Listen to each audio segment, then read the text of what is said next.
delivering local news to the San Juan Basin from our studios at San Juan College, TriCityNews.tv. Hi everyone. Coming up, authorities make quick work of a Farmington bank robbery. The governor appoints a new district court judge in San Juan County. The state's Democratic Party chairman pays a visit, and an Arizona author visits a Tri-City elementary school. I'm Scott Micklin. It's nice to see you on this Monday. TriCityNews.tv is coming up next.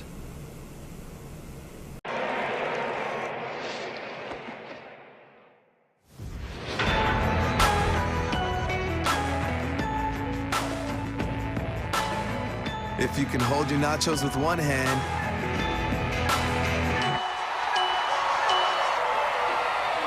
you can be a hero with the other. Taco Bell's new beefy nacho burrito. It's the two-handed nachos you love in a one-handed burrito for only 99 cents. The FBI is investigating a bank robbery that happened Friday afternoon at the Wells Fargo Animas Valley Mall branch. Police were dispatched shortly after 4 that afternoon, closing off access to the mall, the bank, and surrounding streets. The suspects reportedly fled in a vehicle and drove across the state line to Ignacio, Colorado. The bank was closed to the public, and the area remained blocked off for several hours as the police and the FBI investigated. It's been reported that 2 suspects were arrested, and no one was injured during the robbery or the subsequent police chase. A Farmington attorney has been appointed to serve as the new 11th Judicial District Judge in a seat vacated earlier this year by former Judge Thomas Hines. Governor Susana Martinez announced that Assistant District Attorney Daylene Marsh has been appointed to the bench. Marsh is a New Mexico Army National Guard sergeant who's completed 2 tours of duty in Iraq. She graduated from the University of Denver and received her law degree from Texas Southern University. Marsh will run for the seat as the Republican candidate in the November election. Democrat Emeterio Rudolfo will run on the Democratic ticket. New Mexico Democratic Party Chairman Javier Gonzalez visited Farmington last Thursday to speak and oversee the county party's annual meeting, where county officials were elected and a new chairman and vice chairman of the party were seated. He shared his message with the local Democrats about getting President Obama re-elected. We are a grassroots party. That means that every person, no matter where you live in this county, has an opportunity to participate, whether electing a precinct chair, a ward chair, or a state central committee member. So tonight is all about that process, but I want to say something that's really important for me as leader of the Democratic Party of this state. We have less than 55 days until election.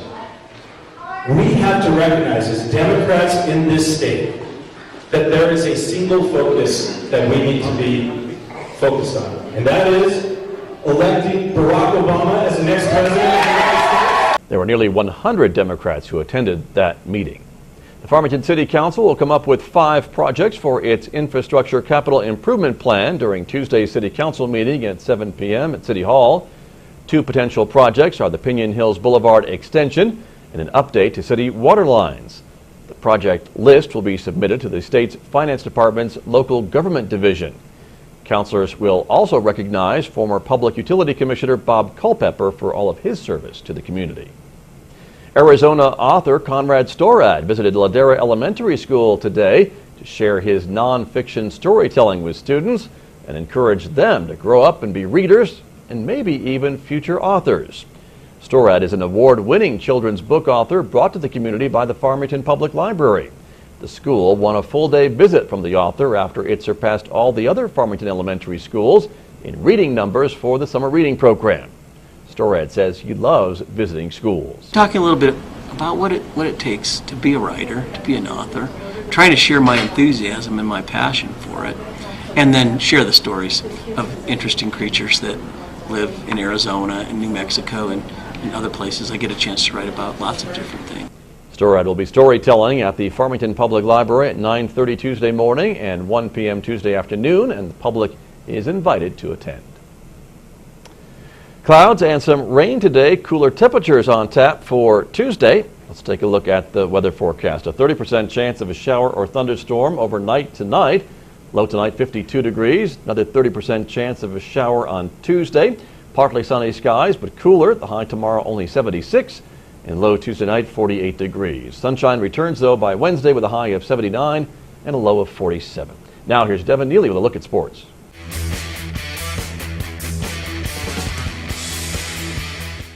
Hello, sports fans, and let's get right into it. Week 4 of Friday Night Lights also brings us the beginning to the homecoming season and the first homecoming on the slate. That's Aztec. Let's roll that beautiful bean footage. Homecoming night, and we'll start off with a real quick keeper here. Under pressure, gets about 20 yards right into the hands of the receiver. And oh, look at that, a diving fall right into the end zone. That'll be good for 6 on the board for homecoming night. Aztec's defense working pretty hard too. We see this beautiful little fumble that was recovered by Aztec and turns into a touchdown slightly later in the game. Lots of room to spare. Aztec will air this one out long and away, put about 25 yards on it, and another 5 right there. That's the way you play ball in Aztec. Final score on homecoming, 42-20. Elsewhere, the only games being played in the district are Navajo Prep taking on Escalante. Navajo Prep lost that one 61-12. They'll go to 2-2. Shiprock High School is also in town. They hosted Pewaukee 14-27. Your final score, Shiprock goes to 1-3 on the season. As for games played out of town, Farmington High School fell to Durango after 6 turnovers. A late come from behind for the Demons, 28-35 was your final score. Farmington will go 2-2. Kirtland High School losing on the road to Los Alamos. They'll go to 0-3. The only high school still remaining perfect is Piedra Vista. They beat Santa Fe 48-20 on the road. Running clock in the third. They will advance to 4-0 on the season. Bloomfield High School having a bye once again this week. Well, that's about it for me. I just want to remind you we'll have more highlights on Monday next week and your full schedule for the weekend on Friday. Until then, I'm Devin Neely. Back to you, Scott. Thank you, Devin. On behalf of all of us here at Majestic Media and San Juan College, thank you for watching TriCityNews.tv. Local TV news without the TV, all in one place, whenever you want it, 24/7. Thank you for watching. I'm Scott Micklin. See you back here on Tuesday.